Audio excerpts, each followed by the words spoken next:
नमस्कार, मैं हूं डॉक्टर अजय भांबी और हम बताने जा रहे हैं कन्या यानी वर्गो राशि का 2023 का वार्षिक भविष्यवाणी। सबसे पहले हम एक एरिया की बात करते हैं, वो पॉजिटिव। तो पॉजिटिविटी कैसी रहने वाली है इस वर्ष, वो हम आपको बताने जा रहे हैं। तो पॉजिटिविटी के लिहाज से अगर हम बात करें जनवरी से लेकर अप्रैल तक की, तो वहाँ की जो ग्रह स्थिति है वो काफ़ी अच्छी है। बृहस्पति आपकी राशि से सप्तम में चलेगा अप्रैल तक, और शनि जो है 17 जनवरी को छठे भाव में आ जाएगा। बाकी ग्रह अच्छे हैं। तो इसका मतलब ये हुआ कि यह जो पीरियड है, आपका माइंड ऐसी बड़े पॉजिटिव माइंडसेट के आदमी हैं आप, और आप देखेंगे आपकी जो पॉजिटिविटी है और कुशाग्र हो रही है, ये प्रोएक्टिव हो रहे हैं आप। ये प्रोएक्टिविटी है आपको, वो आपको आगे बढ़ने में बहुत ज़्यादा सहयोग प्रदान करेगी। और जब आदमी प्रोएक्टिव होता है तो चैलेंजेस देता है, वो उसका डर बड़ा कम होता है। और शायद इसलिए कि उसके जो गणना है वो अब माइंड में कहीं गणना करता है, कैलकुलेशन करता है कि ये मैं रिस्क बड़ा कैलकुलेटिव ले रहा हूँ। तो जब भी कोई आदमी अपनी योग्यता के साथ कैलकुलेटिव रिस्क लेता है जानकर, तो वहाँ उसे प्रॉब्लम नहीं आती। फिर आप तो इस समय माहिर हैं, कन्या राशि के लोग तो माहिर होते हैं, उनका गणना जो है अपने माइंड के भीतर बहुत ही परफेक्ट होती है। तो इससे आप देखेंगे कि आपका एक पूरा माहौल बदल रहा है। आप जिन लोगों से मिलते हैं उनसे भी आपकी इज्जत बढ़ेगी और नए अवसर प्राप्त होंगे, नए कार्यों में आपका प्रवेश होगा और आपका एक स्टैंडर्ड भी बढ़ना शुरू होगा। आप देखेंगे आपके स्टैंडर्ड में, लिविंग स्टैंडर्ड में भी बड़ा परिवर्तन आ रहा है, और जिस भी आप काम में हाथ डालेंगे उसमें आपको बहुत अच्छी सफलता प्राप्त होगी। ये हमारा सुझाव भी है इन 4 महीनों में।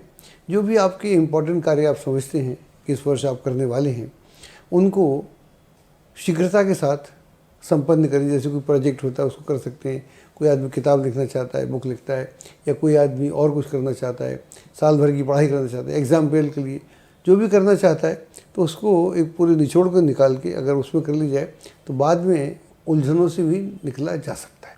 मई से दिसंबर की बात करते हैं, और यहाँ पर बृहस्पति तो आपकी राशि से अष्टम में आ गया होगा, जहाँ पर उसकी मुलाकात राहु से होगी। राहु हालांकि छोड़ जाएगा, 30 अक्टूबर को राहु सप्तम आ जाएगा, मीन में आ जाएगा, लेकिन ये स्थिति रहने वाली है। उसके साथ में जो शनि जो है वो आपकी राशि से छठे भाव में रहने वाला है। तो शनि छठे भाव में अच्छा होता है, बृहस्पति और राहु अष्टम भाव में अच्छे नहीं होते। इसका मतलब ये हुआ कि अगर हम बात करें मई से लेकर दिसंबर तक की, तो यह समय थोड़ा सा पॉजिटिविटी के लिए दिक्कत वाला समय है। कुल मिला के तो आपका माइंडसेट पॉजिटिव रहने वाला है और आप अपने चुनौतियों का बहुत बढ़िया सामना करेंगे, लेकिन बीच बीच में चुनौतियां भी अवश्य आएंगी। तो अगर आप उसको मैनेज कर पाएंगे तो दिक्कत नहीं आएगी, क्योंकि जब शनि अकेला अष्टम छठे भाव में होता है तो वो विरोधियों को, नेगेटिविटी को और मुश्किलों को, और जो लोग आपके खिलाफ षड्यंत्र करते हैं उनको पकड़ लेता है।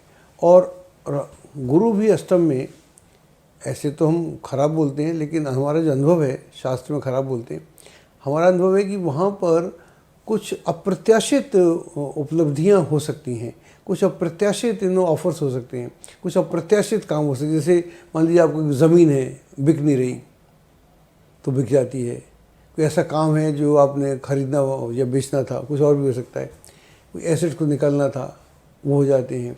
तो उसमें से दोनों स्थितियाँ रहती।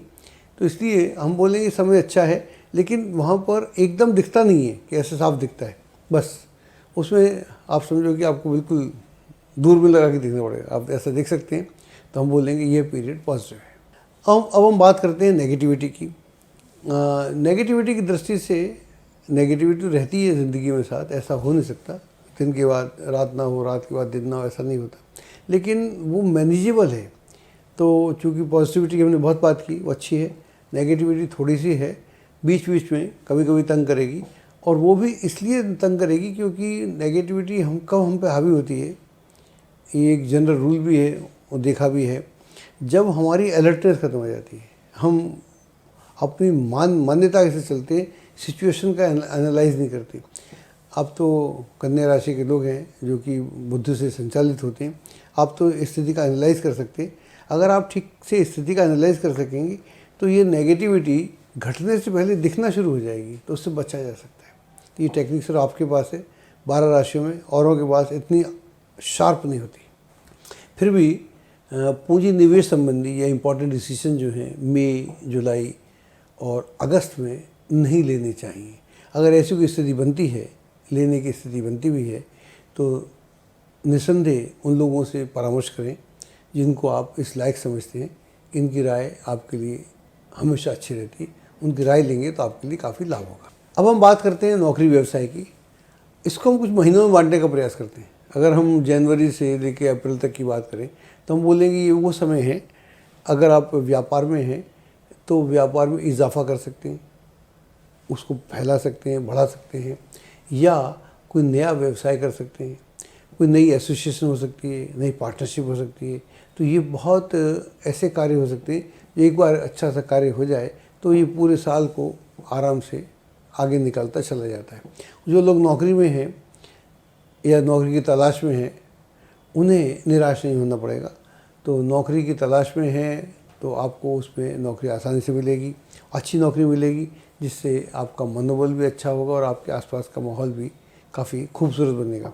जो लोग ऑलरेडी नौकरी में हैं उन्हें आगे बढ़ने के, प्रमोशन के चांसेस मिलेंगे और आप देखेंगे कि आपकी जो मान सम्मान है उसमें भी वृद्धि हो रही है और सोशलाइज लाइफ जो है आपकी है पहले से काफ़ी इम्प्रोवाइज हो गई है। आर्थिक दृष्टि से भी यह समय बहुत अच्छा है, तो इसका आपको लाभ उठाना चाहिए। अब हम बात करते हैं अगले महीनों की। मई से लेकर दिसंबर तक का जो समय है, वहाँ पर भी कोई बहुत ज़्यादा वर्तमान नौकरी में तो दिक्कत नहीं है, न ऐसी व्यवसाय में दिक्कत है। वो जैसे चल रहे रूटीन में कोई दिक्कत नहीं है। अगर आप उसमें कुछ परिवर्तन करते हैं, मान लीजिए आप एक नौकरी में हैं और आप कहते हैं इस नौकरी में नहीं रहना चाहता मैं, और ज़रा सी बात को आप बहुत बतंगड़ बना लेते हैं। थोड़ी सी बात हुई ऑफिस में, आपको लगता है इस ऑफिस में नहीं रहना, तब आपको दिक्कत आ सकती है। तो ऐसा कोई फैसला हो तो ज़रा सोच समझ के लीजिएगा, जल्दबाजी में ना लीजिएगा। ऐसी व्यापार में है तो व्यापार आप कर रहे हैं जिन लोगों के साथ वो चलता रहेगा। अगर आप उसमें कुछ इमीडिएट सडन चेंज करना चाह रहे हैं और अपनी मर्ज़ी से करना चाह रहे हैं तो फिर आपको दिक्कत आ जाएगी। ये ध्यान रखने वाली बात है। रूटीन में दिक्कत नहीं, लेकिन अगर हम खुद से कुछ चेंज करते हैं तो yes, then you will face crisis. एक और मशवरा है कि जो आपके आसपास के लोग हैं उन पर भी ध्यान देना चाहिए। कई बार क्या होता है कि हमारे आसपास के लोग जो होते हैं वही कुछ ना कुछ षड्यंत्र करना शुरू कर देते हैं और हम भरोसे में रहते हैं, तब हमको धोखा हो सकता है। तो ऐसी स्थिति में इस बात का भी अंदाज़ लगाते रहना चाहिए बीच बीच में कि जो हमारे आसपास के लोग हैं उनकी जो हमारे प्रति एक आस्था थी, श्रद्धा थी, लॉयल्टी थी, उसमें कमी तो नहीं आ गई। तो कई बार इस तरह से भी धोखा अक्सर हो जाए। लव लाइफ की दृष्टि से समय बहुत अच्छा है और ख़ास तौर से जो पहले के 4-5 महीने हैं उसमें जो लिव इन में हैं उनके लिए अच्छा है। मान लीजिए आप लिव इन से चाहते हैं कि अब ये रिलेशनशिप में बदल जाए मैरिज में, तो इसकी पूरी पॉसिबिलिटी है। अगर ऐसा मन है तो इसको कर लीजिएगा, तो इसमें आपको आसानी से दिक्कत नहीं आएगी। और जो लोग विवाह के इच्छुक हैं तो उनके लिए यहाँ विवाह का पूरा सहयोग बना हुआ है और ये जो विवाह होगा काफ़ी अच्छा होगा, सार्थक होगा, आपकी मन मर्जी का होगा। जिन लोगों का प्रेम प्रसंग चल रहा है उसको भी विवाह परिणत करना चाह रहे हैं तो उन्हें कोई दिक्कत नहीं आएगी। मई से लेकर शेष वर्षांत तक के महीने जो हैं प्रेम संबंधों के लिए, लव लाइफ के लिए अच्छे हैं, बुरे नहीं। उसमें एक अनुकूलन बना रहेगा। थोड़ी बहुत मुश्किलें आएंगी तो उसमें कोई दिक्कत नहीं है, लेकिन कुछ महीने हैं इधर अगस्त और अक्टूबर के जो महीने हैं उसमें ध्यान रखिएगा। उसमें अगर कोई मनमुटाव होता है या लगाव होता है और उसे हम समय रहते दूर नहीं करते तो वो चिंता का विषय हो सकता है। तो ऐसी कोई स्थिति हो तो उसको ज़्यादा तूल ना दें। तूल देने से कई बार स्थितियाँ हाथ से निकल जाती हैं। समय रहते अगर आप उसको नियंत्रण में करेंगे तो कोई दिक्कत नहीं है। अब हम बात करते हैं स्टूडेंट्स की।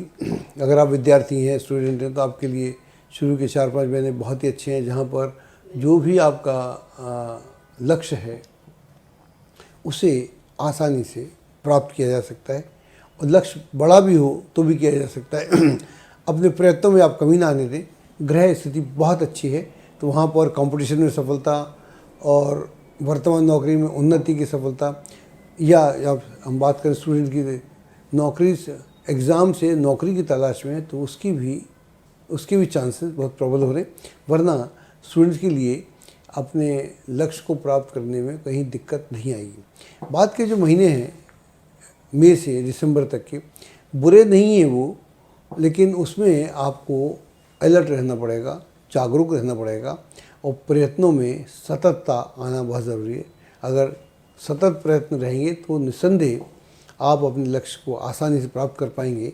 वरना लक्ष्य प्राप्त तो हो भी जाएगा, लेकिन उसमें कई बार परसेंटेज का या ग्रेड का अंतर आ जाता है, तो उससे भी आपको दिक्कत आ सकती है। इस बात का भी आपको ध्यान रखना चाहिए। हेल्थ की दृष्टि से पूरा वर्ष ही अच्छा है, कुछ ज़्यादा दिक्कत वाली स्थिति नहीं है, और शनि जब छठे में हो तो दिक्कत नहीं देता। और अभी यहाँ जनवरी से लेकर अप्रैल तक तो बहुत ही अच्छा है।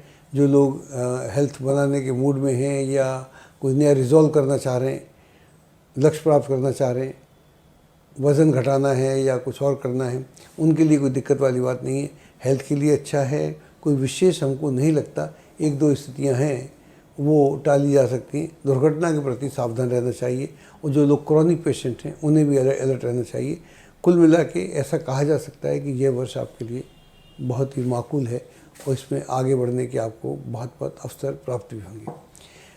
हमारी शुभकामनाएं आपके साथ। यह आपका नया वर्ष बहुत ही शुभ हो, और सारी आपकी मनोकामनाएं पूर्ण हो, और आप अपने लक्ष्य को प्राप्त करें, और ऐसे ही जीवन में हंसते रहें, खेलते रहें और आगे बढ़ते रहें। एस्ट्रोलॉजी की सटीक जानकारी के लिए विश्वविख्यात एस्ट्रोलॉजर अजय भांबी के YouTube चैनल ABC चैनल को सब्सक्राइब, लाइक और शेयर करें। लेटेस्ट अपडेट के लिए बेल के बटन पर जरूर क्लिक करें।